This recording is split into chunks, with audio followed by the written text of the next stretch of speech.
anything that you guys want to nutrition wise, whether it's emotion, whether it's the science or, whatever about food. I don't really care. We haven't done one of these in a long time. I feel like we're always getting like hot and heavy on things. And so anything that's on your mind, let's talk about. I made chicken liver for dinner. Ooh, how was it? It was good. It surprised me that it was good. I've been reading about, I'll tell you, I've been reading about like organ meat and like how good it is for you and how it's got a lot of iron and stuff. And so I couldn't find any like regular liver. Chicken liver was like the only thing I could find. But what I did was I had seen, and I think it's Eating Bird Food, I think is the Instagram account. No, Meow Mix. I think it was Meow Mix. But anyway, she cooked it like in the skillet and seasoned it with like tacos type seasonings, and then squirted some lime juice on top of it, and then ate it with tortilla chips. Oh, what's Julie got? She's got like ducks. Look at the duckies. It was like geese. Are they geese? Oh, no, they're ducks. Sorry. Little distraction here for a second. The ducks come right up to get fed. Oh, that's so funny. I love that. But it was good. I chopped it all up first, and I read something online that was like, you should like throw it in the skillet dry, like don't put oil first. Mm-hmm. And it was good. It didn't taste real like metallic-y, which I was imagining it would. I like kind of that taste. Yeah. And so I just put like, I really heavily seasoned it though, and I put like a fresh onion in it. And then ate it with blue corn tortilla chips, and it was yummy. That actually sounds good. I mean, really. I've had pate at a restaurant. Isn't pate just basically ground up liver? I think it is. Goose liver. I think so too. I guess it just scares me a lot. My dad used to cook all the organ meats, the gizzards, all that stuff like at Thanksgiving. Mm-hmm. And it just grossed me out. But I do know a lot of people that go on organ meat, like not diets, but they'll go on like a run of like, we're eating all organ meats, this week or whatever. And I've always thought, interesting. Yeah. I've always heard about the benefits of it. Mm-hmm. Really good for you. But it's always really scared me. Mm-hmm. And I've had like fried gizzards are like a thing here, and I hate them. They're gross. So they sound like it. Yeah. So yeah, that's something new that I tried food wise. I may try that. I may get the balls. Yeah. I mean, not just the balls. Yeah, don't eat the balls. I get the organs. I don't like the texture. Yeah, it was. Well, when I cooked it, when I touched it, it was weird. It feels slimy. I rinsed it off first too. That was something else. I dumped it in like a colander and I rinsed it really good before I threw it in the skillet, and dried it before I threw it in the skillet. In case anybody's trying it. But I also chopped it with like my straight edge knife just to kind of like make it smaller. Mm-hmm. But yeah, it was interesting. It was not what I expected it to be, and the texture was not that different from like ground meat. And it wasn't tough. It was surprising. It was pretty good. Joey went back for seconds, so I guess it was pretty good. Yeah. That's awesome. He said, "I just love you." That's all. He's like, no, it wasn't awesome. Yeah. Oh, and I put some shredded cheese and like some Greek yogurt, like sour cream sort of, on top of it, and made like a, I don't know, just like a taco bowl. Kind of? Oh, yeah. That sounds good. It was good.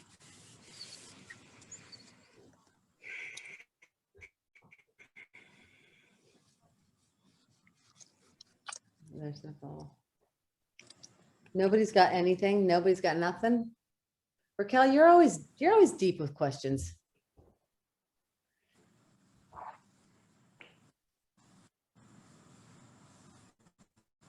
You're muted.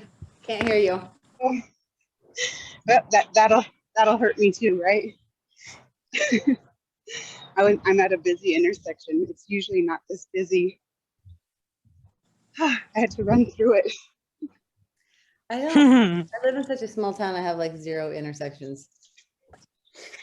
One thing, okay, I know a lot of people are on a reverse diet, and one thing that came up this week, whatever, was a client very concerned about, because her second metabolism was like, we still need to raise calories.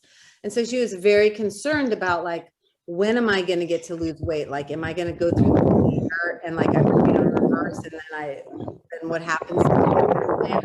And so I thought it was an interesting, that's fine, Nicole, you're fine.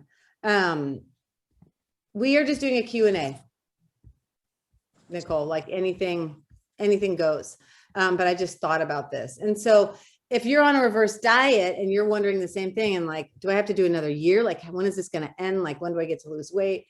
This person is very antsy to lose weight. I feel like a lot of people, including myself, come to Fitme to lose weight. And then when they get told like, nope, you have to go in a reverse, you have to add calories, it's like a real mind twist, right? And so I just wanted to touch on this because I know that a lot of you are on a reverse diet. I know Julie is, Raquel is, Marlene is in a weight loss season. She already reversed. Natika, Nicole, are you on a reverse diet? I'm not sure. No, I'm on a weight loss season. Okay. So for those of you on a reverse diet, just reminding you that the more consistent you are raising your calories, trusting the process, the faster it goes. We don't have to be in a reverse forever, obviously, but the more you've screwed your body up, probably the longer it's going to take, especially if you're scared and you're like up, down, up, down, up, down. You know, we kind of have to stay at this consistent level so the body can actually be like, oh, I trust you. So that's just kind of one thing about your year. Like you may not get the go for a weight loss season at your next metabolism review, but the more consistent you are, you will get a go. I just thought that was an interesting, that no client had brought that up yet. Like I had paid for this year. When is my weight loss season? And so I just want to throw that out there. The more consistent you are, the faster it will go. They may not have brought it up, but they definitely thought about it. Yeah, for sure. I had a really good conversation with a client, and like it was one of my one-on-one clients, so it was a man, and he is going through his year really interestingly. He has fallen into these different seasons of performance focus, then weight loss focus, and then maintenance focus, and it's like he's gotten really good at listening to his body through this. And it was really interesting to me, and I pointed it out the last time we spoke, that he just naturally fell into that. And I think that is what our bodies want to do. Like our bodies don't want to be losing weight all the time. Our bodies want to have maintenance. Our bodies want to have, and the timing of it is different for everyone, I think. But I think that if we got back to like where our body was actually, sorry, Emma was trying to FaceTime me. Where we were like, if we never did diets ever, like if we never did that for ourselves, and we only ever listened to our bodies and knew what naturally we were going to do, we would naturally fall into that rhythm of like, I'm going to eat more and I'm going to focus on getting stronger right now. And then I'm going to eat less. And I'm going to focus on maintenance and like how my body feels right now. And like, I think that that's what we're doing in a way that we don't realize we're doing it, because by the time this year is over, or these couple of years are over, we're going to be able to do that more naturally. But you have to learn that the patience, we have to learn to take our time, in the in-betweens, and listen to what our body's trying to tell us. Like I had a really good conversation with Tori at one point about like, in the winter, I feel like I'm almost like in hibernation mode. And I fight against it and I fight against it and I fight against it. But then when I really sat down and thought about it, I was like, I think this is just what my body wants right now. Like, I think that this is probably what, not prehistoric humans, but for lack of a better word, like that was what they did. Mhm. They weren't farming in the middle of the winter, you know, like around a lot. Yeah. right. And so anyway, it's just really interesting when we start to listen to our body and learn what that means, to be able to be like, you know what, right now I do want to focus on performance. And that means I'm not focusing on weight loss because I'm eating more and I'm, you know, listening to what my body needs and kind of ebbing and flowing with that. Yeah, I agree. And I don't think saying like going back to like prehistoric, you know, cavemen is that far off, because they didn't know anything about dieting. All they knew is like in the wintertime, you don't move as much, you know, you're hibernating kind of, and then the spring comes and you're moving around, maybe you're farming, you know, you're like, your body's getting active, you're burning calories. And so they kind of go through that cycle dependent on seasons, just naturally dependent on food. We're just not, we don't worry about food like cavemen do. So we're just right eating all the time, we're dieting all the time. And I do agree with that. And that's kind of the pretense of a reverse diet, is just like getting ourselves back to the spot where we can move into those cycles. Because if you're dieting all the time, you obviously can't move into those cycles until you get your body back up to like a healthy thing, because you won't go into a weight loss cycle. Yeah, that's very interesting. That's actually really cool. That's like hashtag goals. Yeah, it really is. And like I was and I mentioned here for him because he's a man, because he doesn't have the same societal expectations forced on him as we do as women. And so we are conditioned mentally differently than they are. And so, like I said, it kind of just happened by accident for him. But because we are not taught the same way that they are. Yeah. You know. Yeah. It's interesting. I have one. Electrolytes. What do you guys use to restore them? Like after a really intense workout? Anything? I feel like they help me with my migraines. I will do electrolyte powder. It's called like Ultima. I just get it at the health food store. What is it called? Ultonitis? Ultima. It's like Ultima. UL, and then it's like Ultima, but I think the UL is like a chemistry sign kind of thing. But I have to be really careful with electrolytes, because if they have too much magnesium citrate in it, they destroy me. And so that's why I like that one. And destroy you how? What does that mean? Magnesium citrate tends, like everyone, have you ever heard like, oh, take a magnesium in the morning, you'll just go to the bathroom, you don't have any problems pooping, whatever. Me, no, I don't have any problems, but it also it like goes to an extreme, and it gives me like a really gassy, bloated stomach. And so I can't use all electrolytes. It's what they give you for a colonoscopy to drink. So. Oh.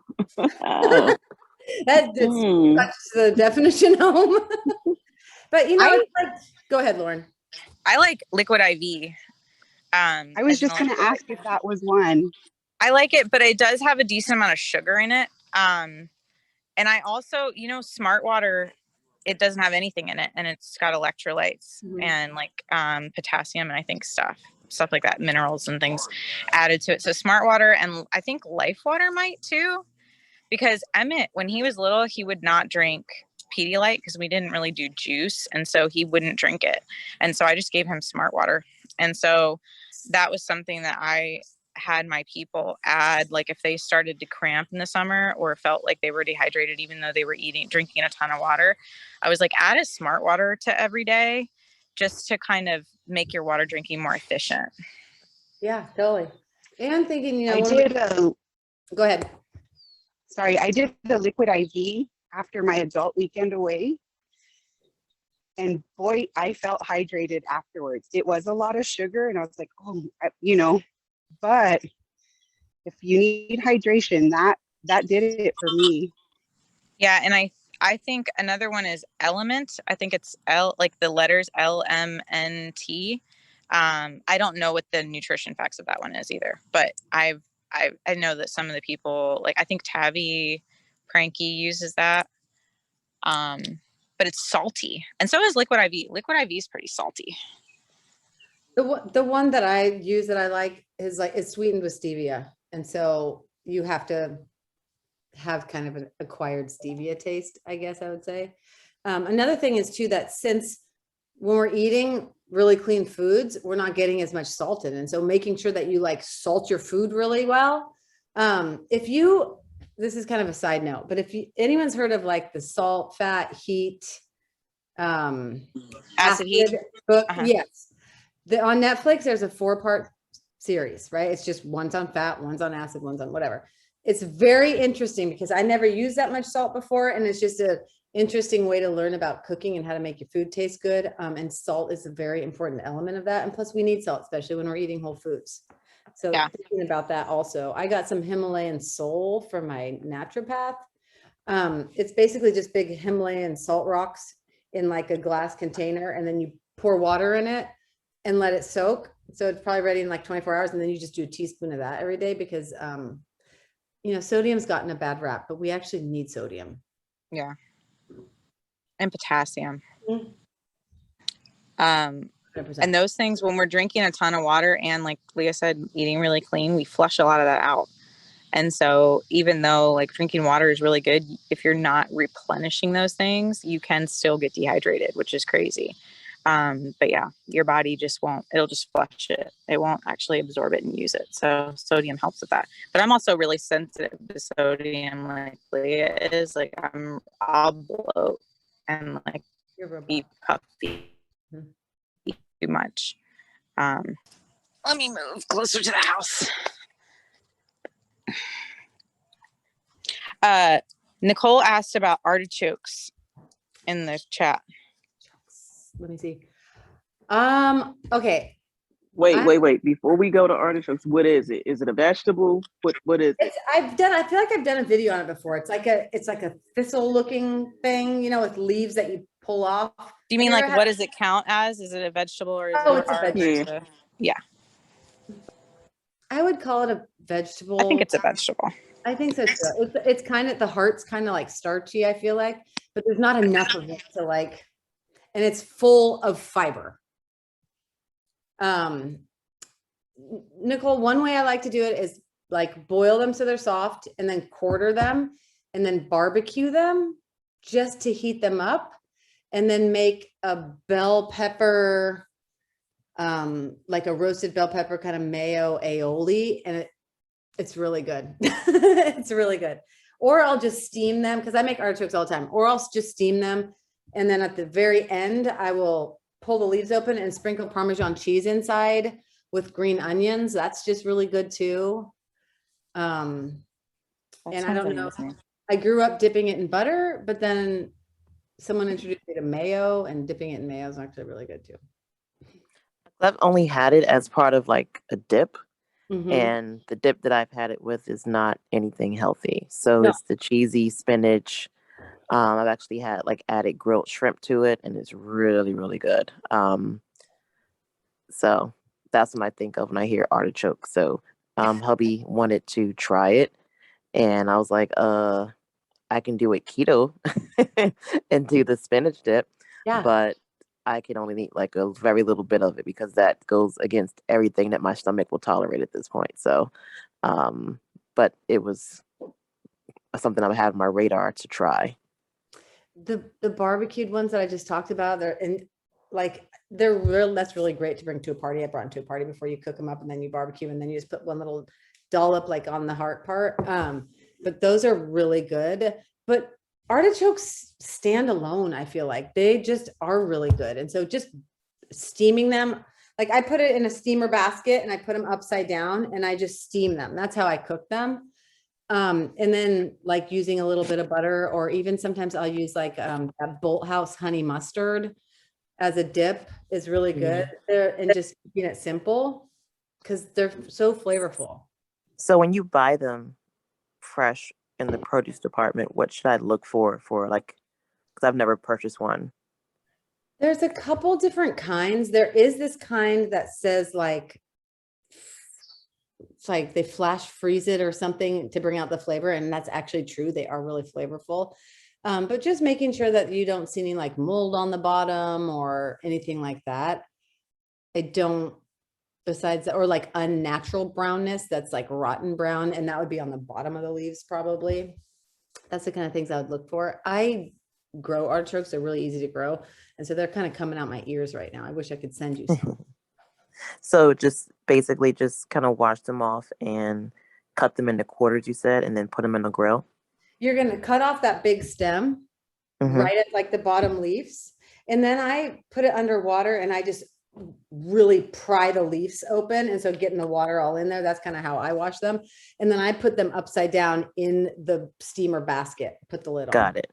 And they take a while. They take maybe like 30 minutes. And so you'll start smelling them. Kind of when you start smelling them is when they're getting close. And then I just put a knife in the center of the heart to see if it goes through. Or I crack up when I smell my food in the oven because I think, oh, Coach Leah is ready. I think of you now when I smell stuff in my oven to say, oh, time to take it out. That is my timer. That's me too, especially with sweet potatoes. Like, oh, small sweet potatoes are done. Yeah, and plus I usually say when they're oozing. I taught my husband how to make baked sweet potatoes, and I said when they start spitting at you, they're done. Take them out. That's a good one too. Or when they get that, like, I like them a little bit further than done, so they get that like caramelized marshmallowy ooze. I know you're talking about. Yeah. Yeah, that's what I'm talking about when it spits at you. It spits out the stuff to you.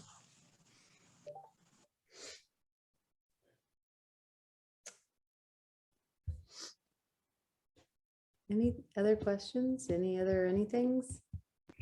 I have one more. Okay. Beans.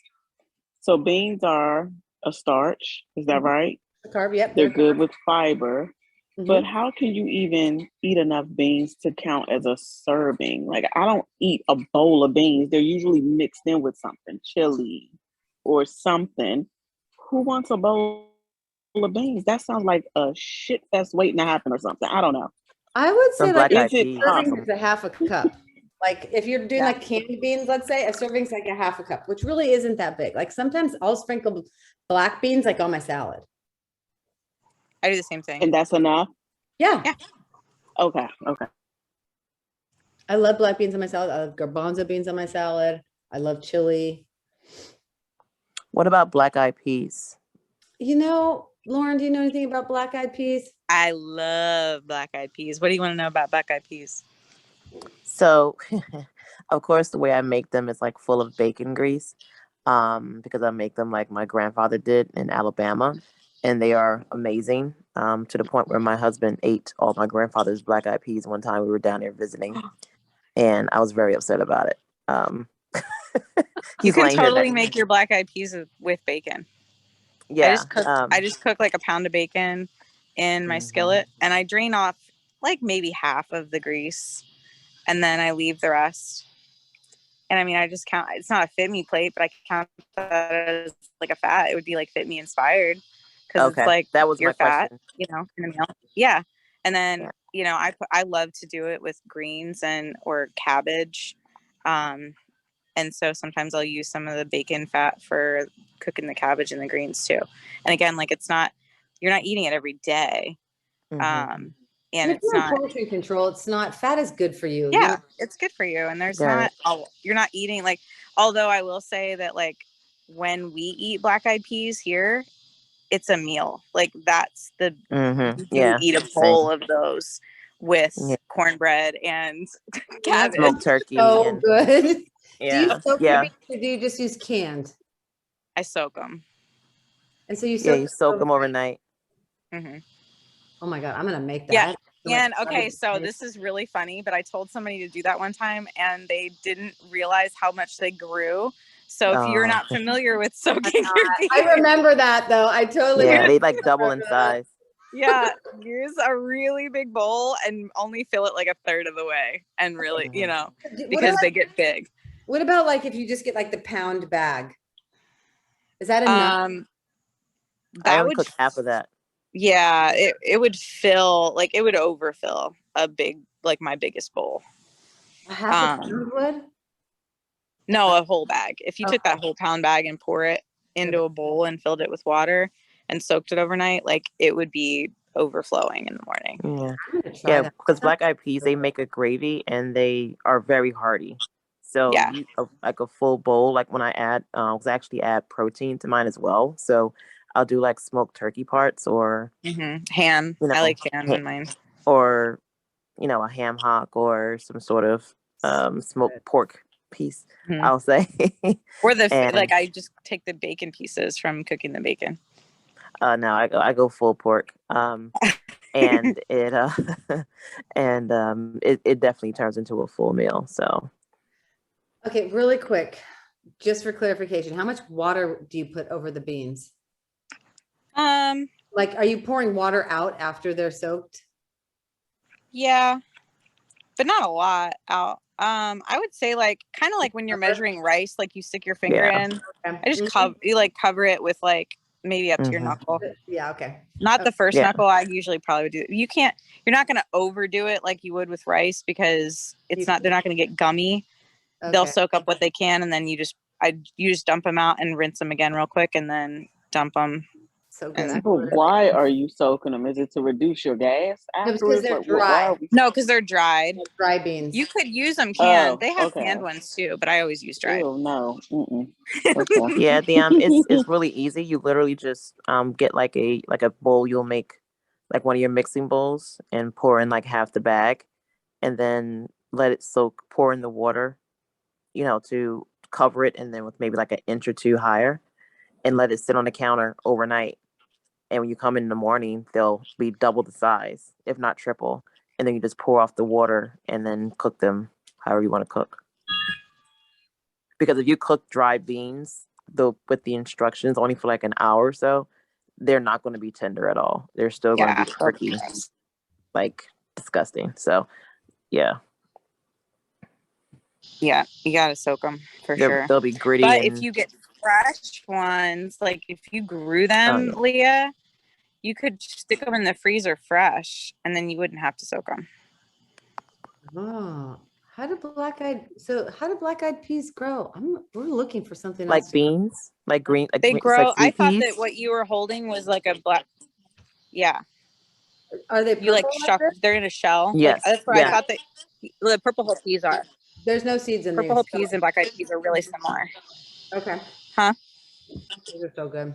Yeah, but they look like that, and you just like shell them. It's very time consuming. Just buy them dry. But if you grew them, you could freeze them fresh. Yes. That's awesome. I'm gonna cook that. That sounds so good. I wish I had it right now. Nicole, does your grandfather grow his own purple whole peas or black eyed peas? No. Unfortunately, he passed away. But no, he didn't grow them. He was just an amazing cook, and like I said, he was from Alabama, and everything was made with some form of animal lard, basically. So he made his black eyed peas with literally bacon grease. Like he would cook bacon and then he would add more bacon grease that he saved from cooking breakfast into it, and it was just amazing. Mm-hmm. That's so funny because my grandma used to make them. I think that it's so cool. Like I love stuff like that. There you go, Leah. Sorry. Oh no, you're fine. I was just gonna say, speaking of like grandparents, is my grandma used to make she was the best baker ever. And every time I try to recreate something healthy version, it tasted like crap. I was like, I was like, this is not the same. I'm like, I know, I need the Crisco or the lard, or like, it's okay to make something like that and just eat it and enjoy it versus like try to low fat it or low calorie and then eat it and not even enjoy it. Yeah, certain things you can't make healthy. Like it's supposed to be a treat and indulgent. And baked goods to me are one of them. I did make this week. I had some overripe bananas, courtesy of my guys not eating the bananas they wanted, and I made some peanut butter banana muffins with coconut flour and honey.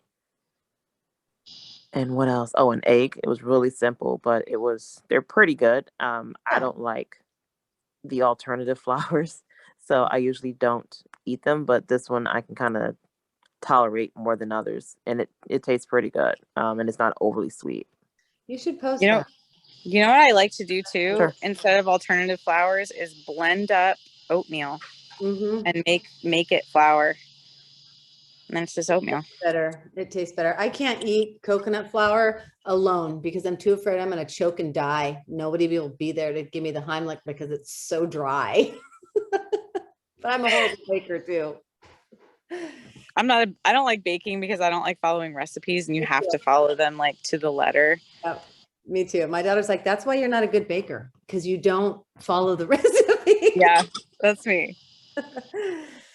Okay, ladies. So Lauren's gonna do the call next week because I'm going out of town. I'm going to North Dakota for a week. And so you will see her next week. Yay. I'm so excited. So if you guys have ideas or like questions or, you know, if there's not something really super obvious that we could pull from as far as like the weekly, I don't know what the weekly target next week will be, but hit me up and give me some inspiration.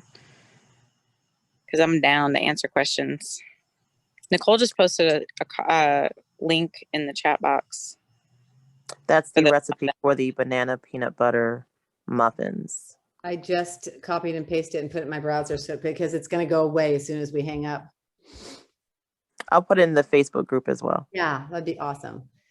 Okay, ladies, thank you. And I will see you in 2 weeks. Have fun. Thank you. Bye. Bye. Enjoy your trip. Bye, Thank ladies. you.